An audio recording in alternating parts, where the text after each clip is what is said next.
redirections, right? Generally, if we are logged in and if we try to access the login page, we directly get redirected to the home, right? Similarly, if we are not logged in and try to access the home, then we get redirected to the home page, right? So generally, we come across these redirections in the applications, right? So we'll see how to handle these route redirections, right? In case of the authenticated scenario and unauthenticated scenario.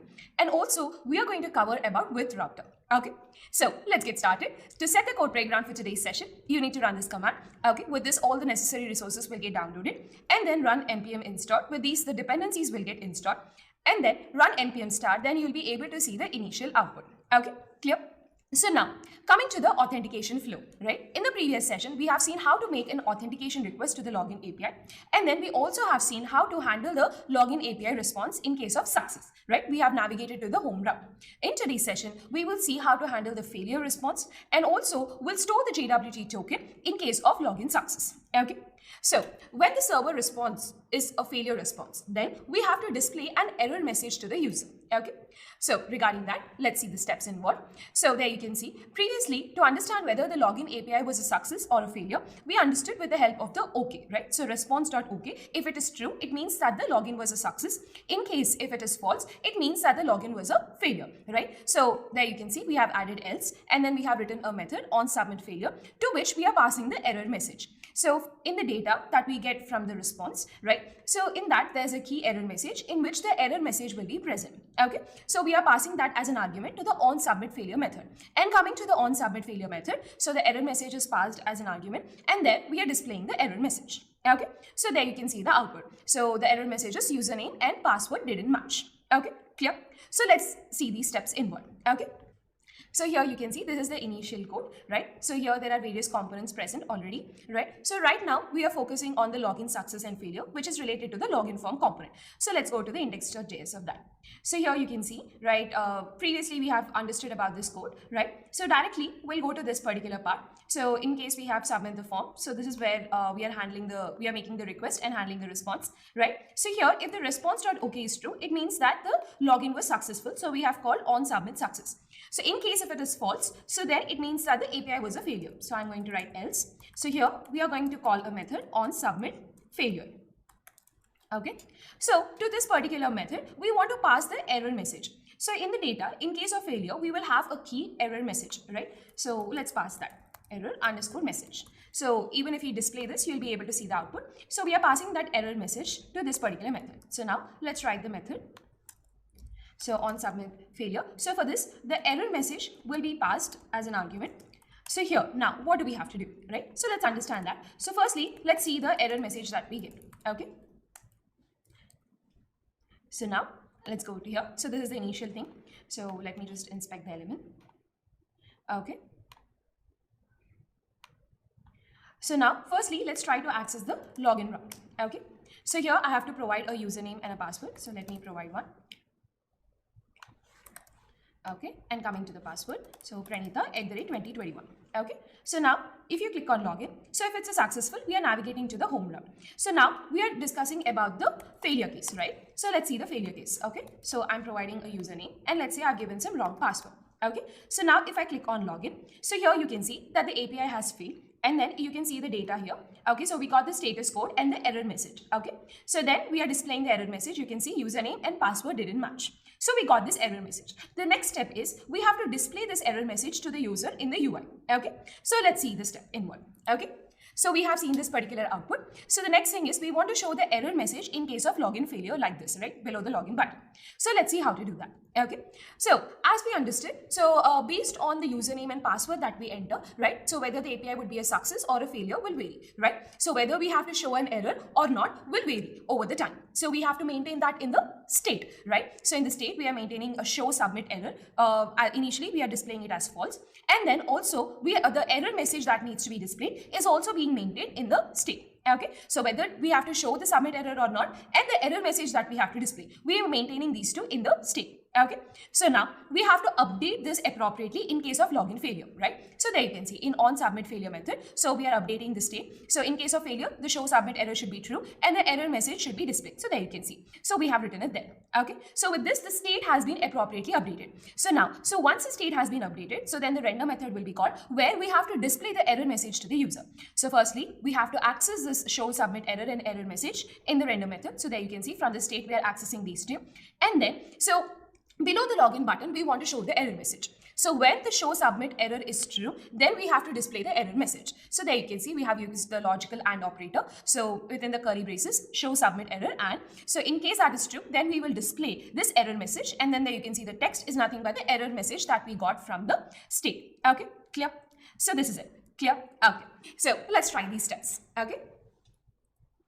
So as we understood, so in case of the the login API is a failure, so we have to display an error message, right? So whether to display or not and what error message to display. So we are going to maintain that in the state. So show submit error. So initially it would be false, and then also the error message, right? So initially it would be an empty string. Okay, we have initialized these things.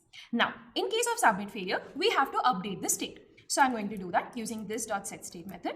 So I'm going to use the object syntax since directly we have to just update it. So show submit error would be true.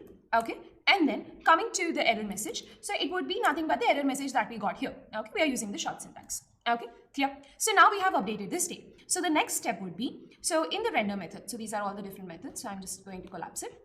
So now, coming to the render method, so here you can see that we have a login button. So below this, we want to display the error message. So firstly, let's access the error message and whether to show submit error or not. So for that, constant, so show submit error and the error message. So we are going to access them from the state.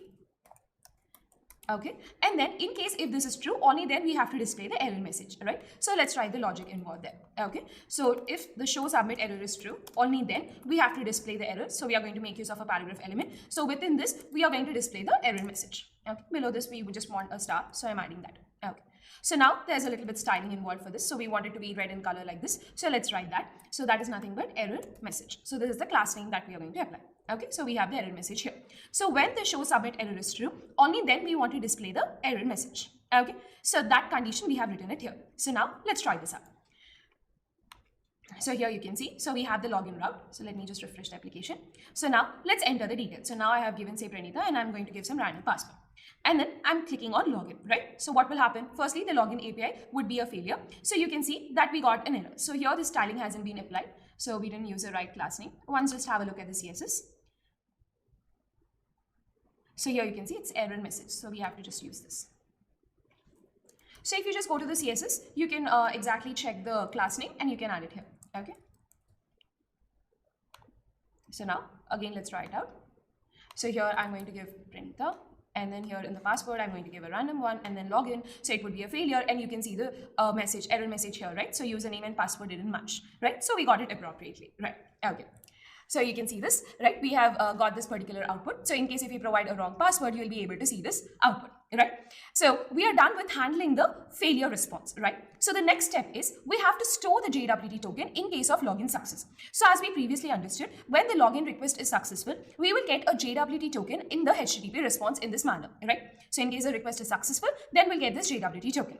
So now we have to store this JWT token. Why? Because so in the subsequent request, the client has to add this JWT token into the header for authorization. Okay. So there you can see authorization : bearer space, and then we have to provide the JWT token. So this is important to verify whether the user has permissions to do a particular action or not. So for authorization, this is important. So we have to store this JWT token so that we can provide it in the header for the subsequent requests. Okay. So when it comes to the communication, initially we have the login request, right? So then in case of success, we'll get a JWT token as a response. And then on the client side, we have to store this JWT token so that in the subsequent request, we can send this JWT token and get authorized. Okay. Clear? So now the question is, where can we store this JWT token? Shall we make use of the state? Let's see that. Okay. So in case if we store the JWT token in the state, we have few issues. Okay. The first thing is, so if you refresh the page, then the JWT token won't be available, right? So if you refresh the page, the entire components will get re-rendered. So the state will be set with the initial values. So the JWT token that we have stored will no longer be available, right? So at the same time, so this JWT token is important to make any API call, right? So and generally we make API calls through different components, right? So it could be from one component we make an API call with another component, right? In a different route we might have to make an API call, right? So to make the API call we need the JWT token. But if we store the JWT token in the state of a particular component, so then this JWT token has to be passed to all the components that are making the API calls, right? Again, passing the state information to different components would become really difficult, right? So these are the problems that we have. The first thing is, in case if you refresh, the JWT token won't be available. And the second thing is, so this JWT token should be available for all the components. And in case if we store it in the state of a particular component, passing it to the different components will become really difficult. Okay. So in this way, we understood that we cannot store the JWT token in the state. So the requirements that we have is, in case of page refresh, the JWT token should be available. At the same time, it should be available for every component. So every component should be easily accessible. So it should be easily accessible for every component. Okay. So let's understand what are the different ways with which we can store this. Okay. So where exactly can we store this JWT token? So here, as we previously understood, there are various storage mechanisms on the client side and on the server side. Right now, we have to store the JWT token on the client side, right? So let's understand about the client side data storage mechanisms, okay? So we previously have seen about local storage. So there are some more mechanisms like cookies, session storage, IndexedDB like this, right? In today's session, we are going to see about cookies, okay? So let's understand about these cookies, okay? So you might have come across this word cookie in various websites where you'll generally have a pop-up saying that we are making use of cookies like this, right? So let's understand what exactly are cookies in today's session, okay? So cookie is nothing but a piece of data which is stored on the user's computer by the browser, okay? So the browser will store a particular piece of data on the user's computer. That is nothing but a cookie, right? It's as simple as that. Okay, so it's just a piece of data which is stored on your computer by the browser. Okay, clear? So now, there are various websites that make use of cookies, as I mentioned, right? So even google.com makes use of cookies. Even Facebook, like this, a lot of websites make use of this cookies. Okay, let's have a look at the cookies that the google.com stores. Okay, so there you can see when you access google.com, and if you inspect, then you will be able to see an output in this manner. Previously, you might not have been familiar with this, but since now you are a developer, you can always go to the browser developer tools and explore and see what all is being stored and how is it stored, right? So if you open the browser developer tools, navigate to the application, there you can see there's application, right? If you navigate to that, so in the storage, you can see there is cookies, right? So just like how we, in the previously, we have accessed the local storage. Similarly, we have cookies there, right? And then if you click on google.com, you can see the list of cookies that the google.com stores. Okay, clear? So let's have a look at this. Okay. So firstly, let's access google.com. Okay. So this is the google.com. Now let me inspect. Okay. So I'm opening the browser developer tools. So here in this, we have an application. Okay. So we'll navigate to that. So here within the storage, you can see there are cookies, right? So in the cookies, you can see we have google.com. So if you click on this, you'll be able to see the list of cookies that this particular website is storing. Okay. So for a better view, let me just display it in this manner. So here now you can see, right? So there's different cookies that this particular google.com is storing, right? So these are the various cookies. Like this, you can open any website and see the cookies that are being stored, right? Do try out with the websites that you're using. Okay, clear? Okay, so we understood about these cookies, right? So we have seen this output. So a cookie is actually made up of a name, value, so a name for the cookie, and then there's a corresponding value to it. Okay, at the same time, there is expires also. That is the date when the cookie will expire. So by expire, we mean that that particular cookie will no longer be present in the storage after that expiry date. Okay, so it will be removed from the storage after that expiry date. Okay, clear? So it will expire after that. So it will no longer be available. Okay, and then there is path also. So in the path, the web page that has set this cookie will be present. Okay, clear? So if you take a cookie, so these are the various things involved. There are many more, but these are the main things that are involved. A name for it, value, and then there is expire. So when exactly the cookie will expire, the date, and then there is path also, the path of the web page that has set this particular cookie. Okay, clear? So you can inspect it and have a look at it. So there you can see an example. Okay, clear? So now you might be wondering, right? So we have cookies, so we understood about this, right? And also we have learned about local storage. So when exactly do we have to use the cookies and when exactly do we have to use the local storage? So let's understand that, okay? So coming to the cookies, right? So in case of cookies, so it will have an expiry date, okay? So after some time, the cookie will be expired. That is, it will be removed from the storage.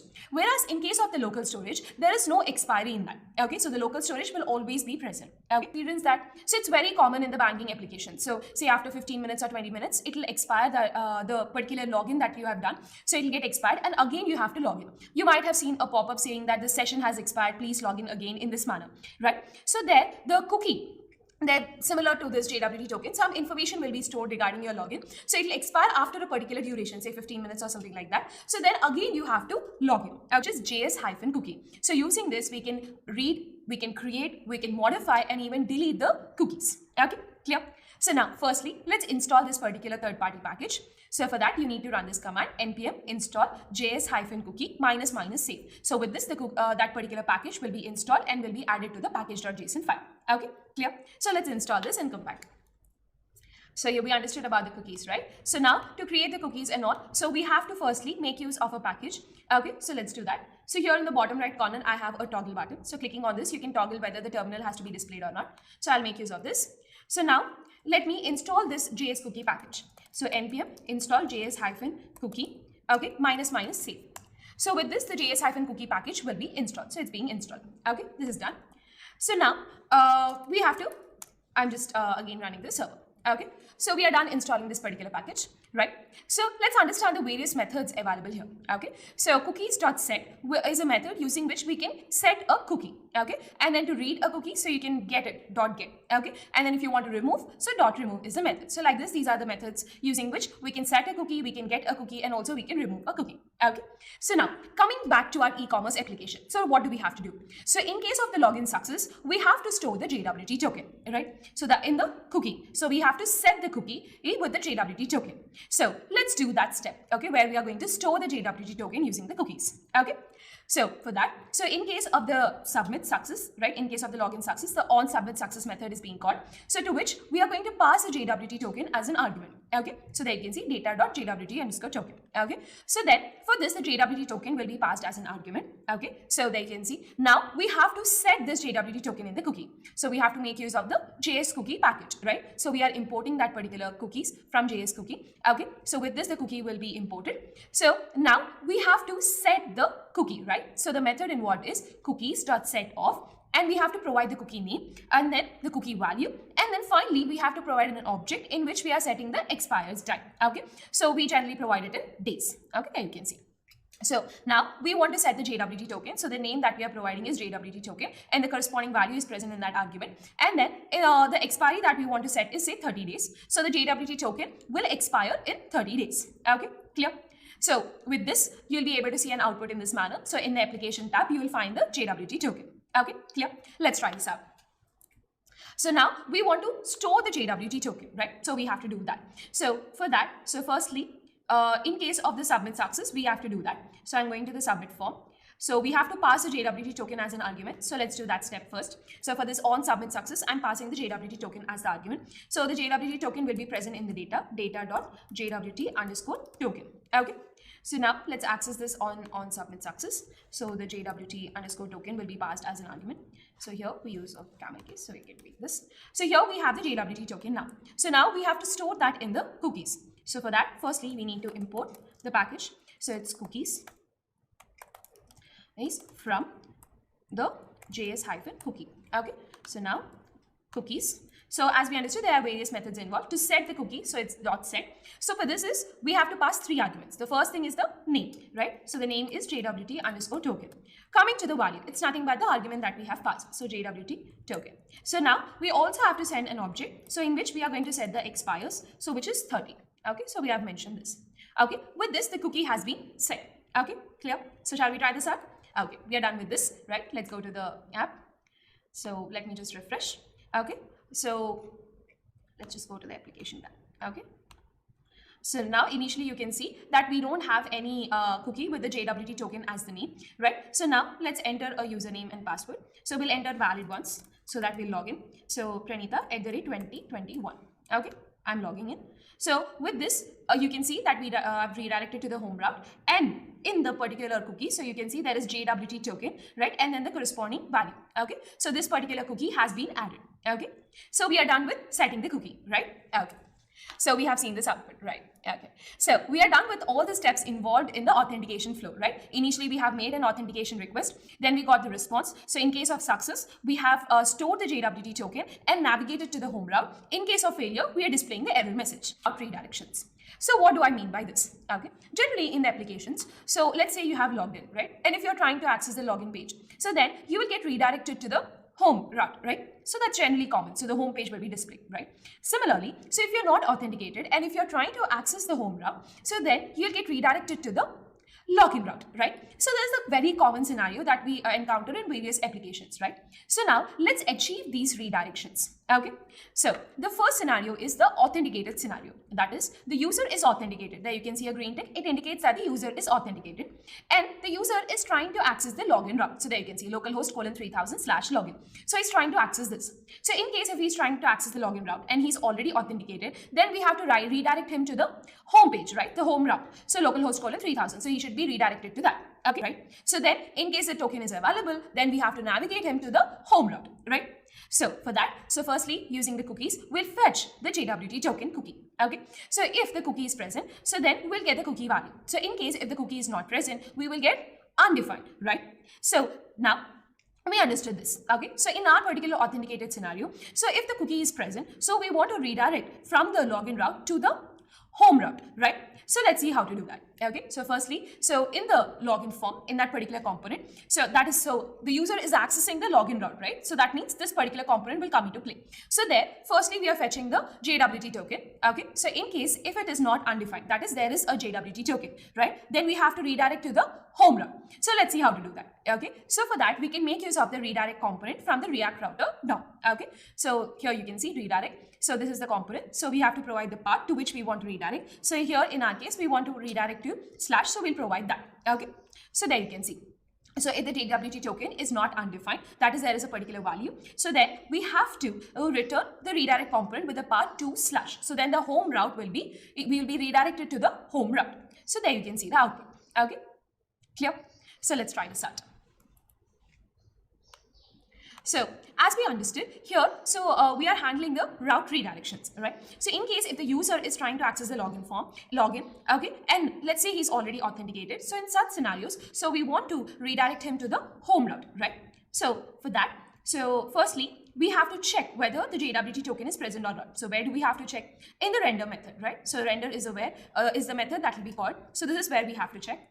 So firstly, let's get that. So for that, we need the cookies. So we already have imported that. So cookies.get off, and then the cookie name is JWT_token, right? So let's fetch this and store it. Okay, so constant JWT_token. Okay, so here we have the JWT token. So in case if the JWT token is undefined, so it means that the JWT token is not present. If it is not undefined, it means that it is already present, right? So if the JWT token is not equal to undefined, okay, so in such scenarios, we have to redirect to the home route. Okay, so as we understood here, we can make use of the redirect component from the router DOM. Okay, so let's import that. So from import, so from the React router DOM, we want to import the redirect component. So from React router DOM, okay, we want to import this particular component. So we are done with that. So now in the render method, so here if the JWT token is not undefined, so in such scenarios, so we are going to redirect. Okay, so return. So we are going to redirect, and the path that we want to redirect is /. So we have to provide that path here. Okay, clear? So now in case if we have the JWT token present, okay, so in such scenarios we are fetching that, and then if it is undefined, so we are storing this. So generally we make use of the camel case, so I have to write it in this manner. So I'm just updating that. Okay.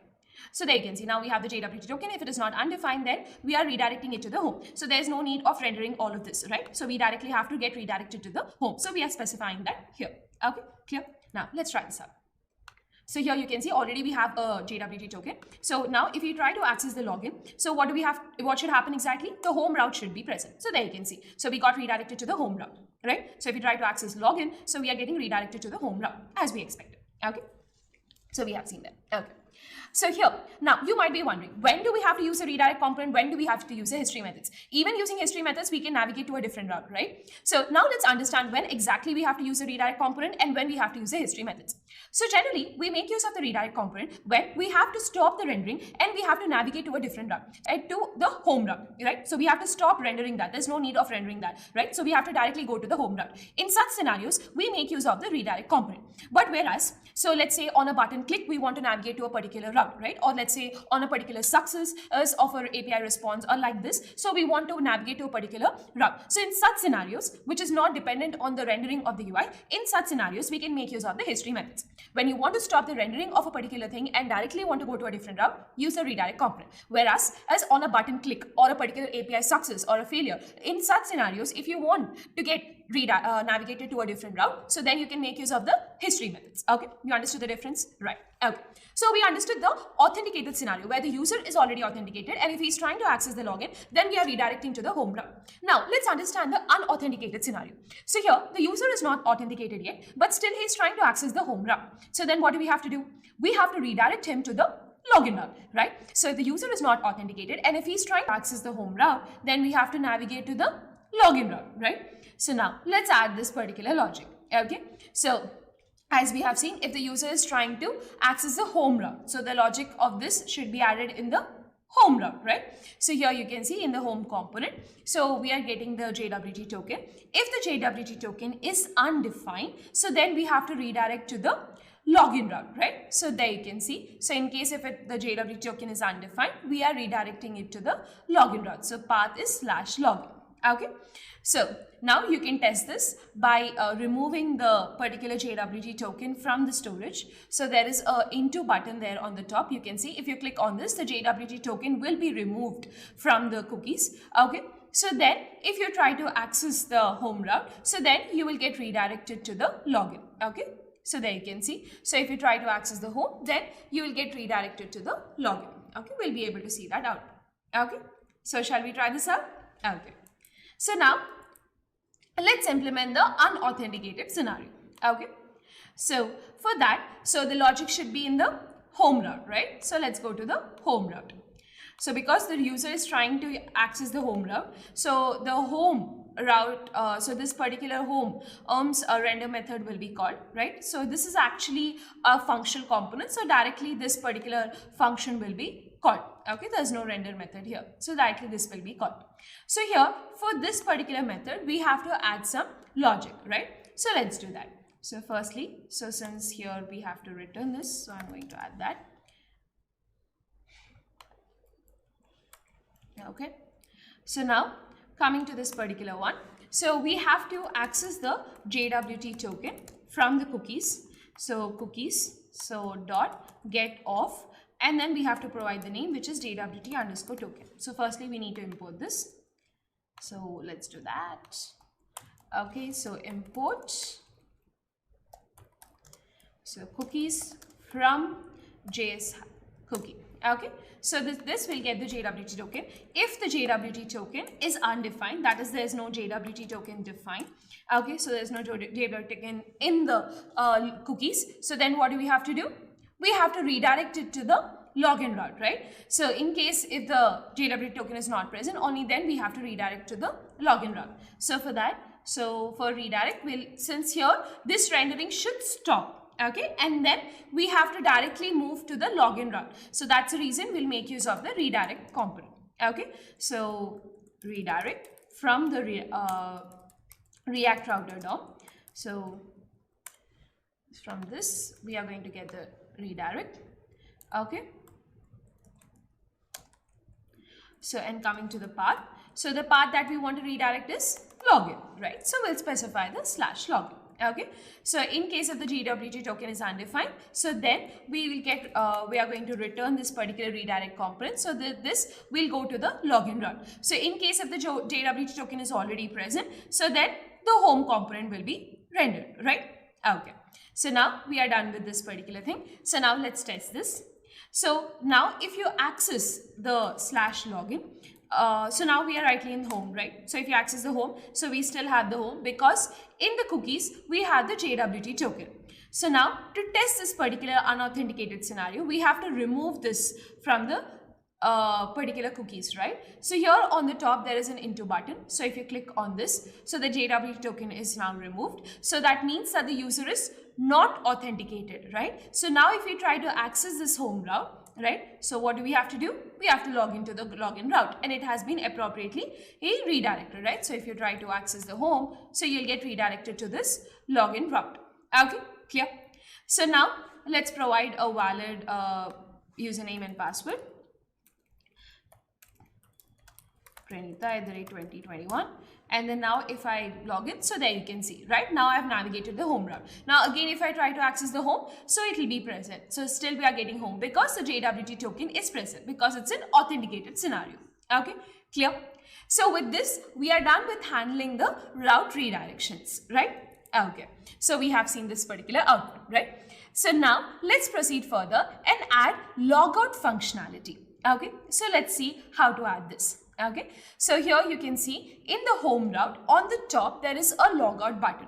So by clicking on this logout button, so we want the user to be logged out, okay, and display the login route. Okay, we also want to display the login route. That is a redirection step. Okay, so by clicking on the logout button, so the user has to be logged out and should be redirected to the login route. Okay, let's see how to achieve this. So firstly, let's understand where exactly is this login button and add an event listener. So the logout button is present in the header. Okay, so that is present in the header, which is common for the home route, which is common for the about route, like this. So this header is common for a lot of routes. So this logout button is present there. Okay, and for this particular thing we want to add an on click event. So on click equal to, and coming to the event listener, there you can see on click logout. Okay, so now in this particular thing, so we have to remove the cookie, right? So we have to remove the JWT token from the cookie. So we have to remove that. So for that we have a remove method. So cookies.remove of, if you provide the cookie name, so the cookie will be removed from the list of cookies. Okay, so there you can see. Okay, so with this the cookie will be removed from the list of cookies, right? Okay, clear? So there you can see. So once you click on the logout button, the cookie will be removed and you will no longer be able to see it. Okay, clear? So now let's do this step first. So here you can see, right? I'll just close this inspect. So now here on the top you can see there is home, products, cart, and beside this there is a login button. So this is actually the header, which is common for the home route, for the products route, and for the cart route. So now by clicking on the logout button, we want the JWT token to be removed and then navigate to the login route. Okay, so firstly let's see how to remove the cookie. Okay, so as we understood, so if you go to the home, okay, so you can see on the top we are displaying the header. So this header is common. Okay, so even if you try to access the products or the cart, so for all of this the login, this entire part is there, you know. So this is the header, so it is common. Okay, so that is the header component. Okay, here you can see in the login, so in the home route, so you can see on the top we have the header. Okay, let's go to this particular component. So here I'm going to header. So here you can see this is the header. Okay, in this we have the logout button. So for this logout button we want to add this functionality, right? So let's do that. Okay, so here on click, so we want to call a particular method, say on click logout. Okay,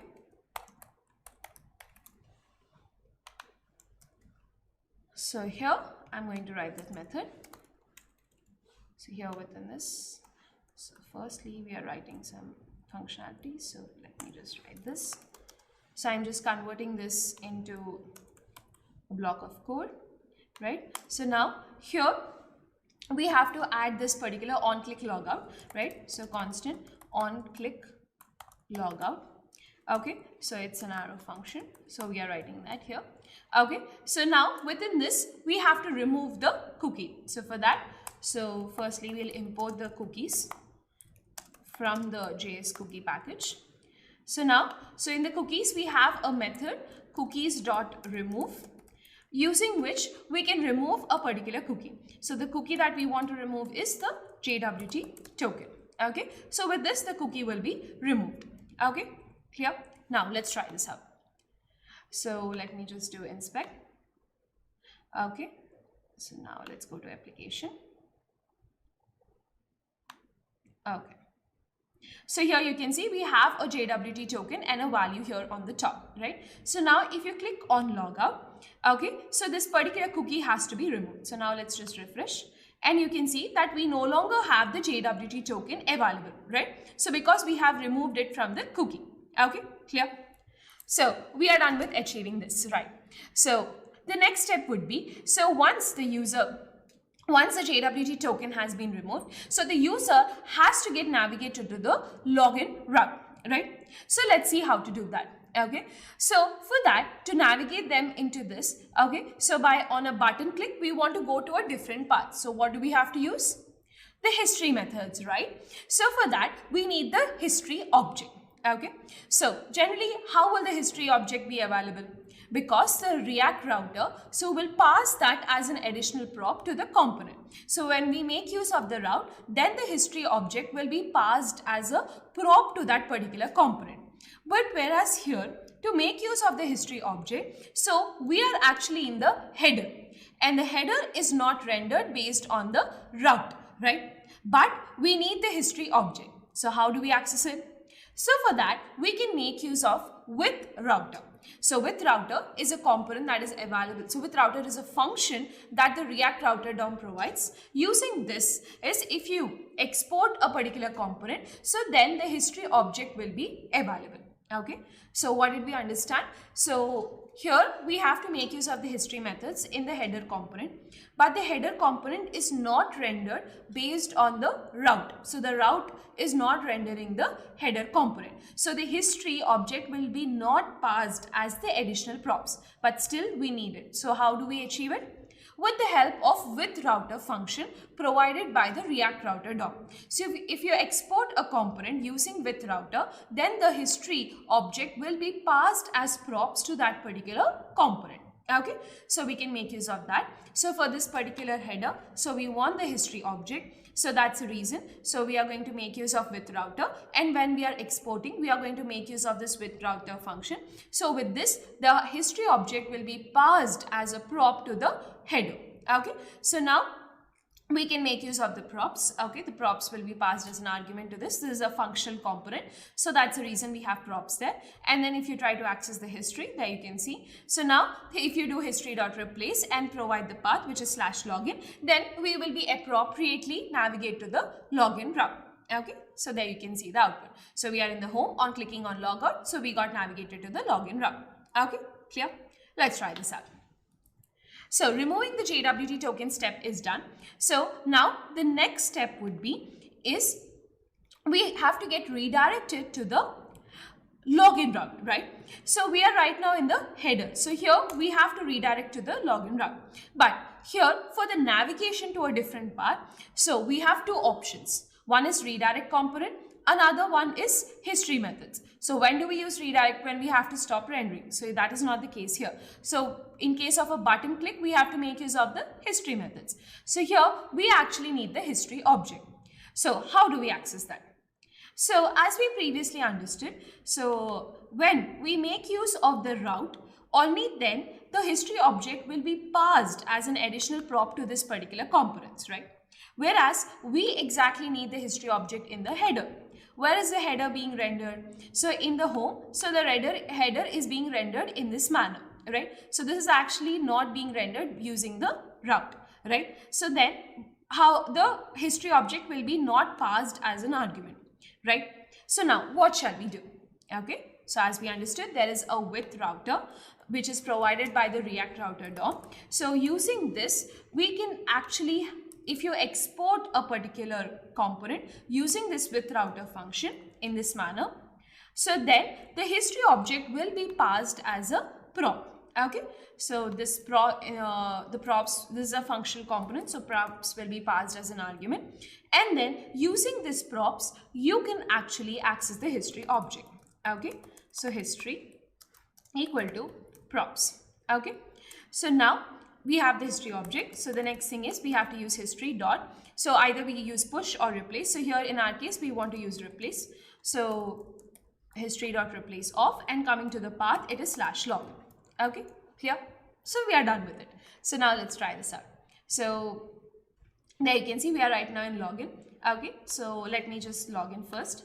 So Pranita, and then Pranita at the rate 1218, right? Or 2021, yeah, at the rate 2021. Okay. So now I'm going to log in. So I'm done logging in. So here you can see that we have the JWT token. So now if I click on logout, so the JWT token will be removed from the cookies and we have to get redirected to the login route. So I'm clicking on logout. So there you can see, right? So if you refresh here, so the JWT token has been removed and you can see we got redirected to the login route. So all these steps are done, right? Okay. So we are done adding the logout functionality too, right? And we have seen this output. So in today's session, we have added a lot of functionalities and we have covered a lot of things.